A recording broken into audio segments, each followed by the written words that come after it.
नमस्कार दोस्तों, Bhardwaj study IQ में आप लोग का एक बार फिर से स्वागत करते हैं। आज देखते हैं 127वां संविधान संशोधन विधेयक के बारे में, जो अभी चर्चा में बना हुआ हाल ही में के बारे में महत्वपूर्ण जानकारी। अगर पूरा जानकारी लेना है तो वीडियो को अंत तक बने रहें।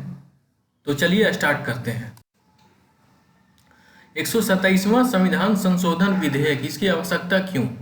दोस्तों, मई 2021 में अपने मराठा आरक्षण का फैसला जो आया था 5 जज का बेंच में, उसमें सुप्रीम कोर्ट द्वारा 102वें संवैधानिक संशोधन अधिनियम को बरकरार रखने के बाद नवीनतम संशोधन की आवश्यकता थी। जो फैसला आया था मराठा आरक्षण का, उसमें संशोधन की आवश्यकता थी, लेकिन यह कहा गया कि राष्ट्रीय पिछड़ा वर्ग आयोग एनसीबीसी की सिफारिशों के आधार पर राज्य ओबीसी सूची में कौन से समुदाय में शामिल होंगे। उस फैसला में ये बोला गया था कि पिछड़ा वर्ग आयोग की सिफारिशों के आधार पर राज्य ओबीसी सूची में कौन से समुदाय शामिल होंगे। ओबीसी में मतलब कौन कौन से जाति आ सकते हैं, कौन कौन से समुदाय शामिल हो सकते हैं।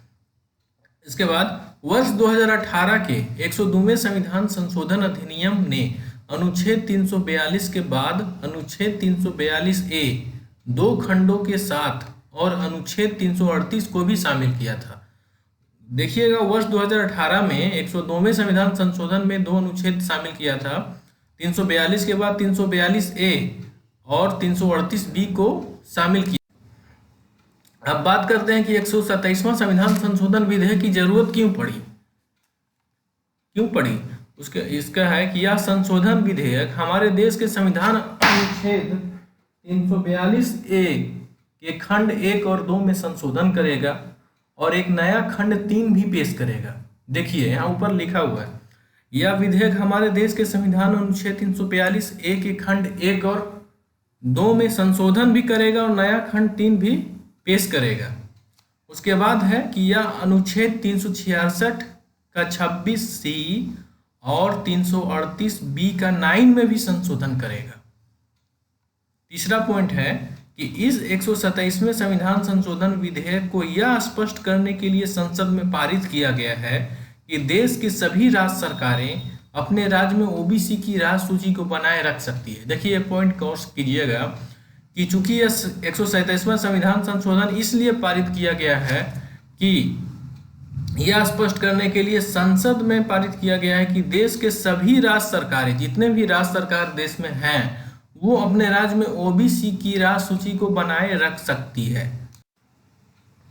अब बात करते हैं कि 127वां संविधान संशोधन विधेयक लोकसभा में कब पेश हुआ। तो देखिए, लोकसभा ने 10 अगस्त 2021 को, कितना याद रखिएगा डेट, 10 अगस्त 2021 को संविधान 127वां संशोधन विधेयक 2021 को सर्वसम्मति से पारित किया था।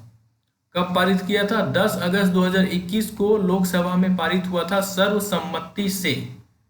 इस विधेयक को लोकसभा में 2/3 से अधिक बहुमत के साथ पारित किया गया। कितना? 2/3 से अधिक बहुमत इसको मिला था, इस विधेयक को लोकसभा में। उसके बाद अगला पॉइंट देखिए कि लोकसभा में इस मतदान प्रक्रिया के दौरान 385 सदस्यों ने इस विधेयक के पक्ष में मतदान किया और कोई भी संसद सदस्य इस विधेयक के खिलाफ नहीं था।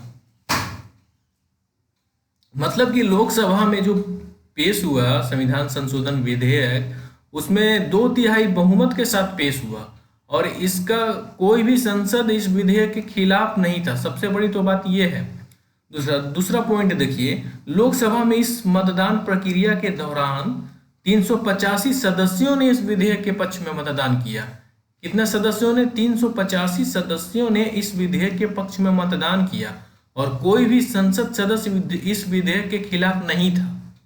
इस विधेयक के खिलाफ कोई भी संसद सदस्य नहीं था जब लोकसभा में पास हुआ।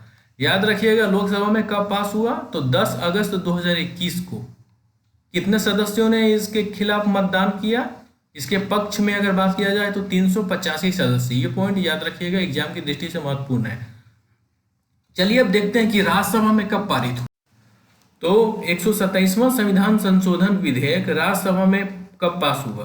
तो राज्यसभा द्वारा इस विधेयक को अपनी मंजूरी देने के साथ ही संसद द्वारा 11 अगस्त 2021 को संविधान 127वां संशोधन विधेयक पारित कर दिया गया। संसद द्वारा कब पारित किया गया? 11 अगस्त 2021 को 127वां संशोधन विधेयक पारित कर दिया। राज्यसभा जिस दिन मंजूरी दिया था 11 अगस्त 2021 को, उसी दिन संसद द्वारा इसको पारित कर दिया गया।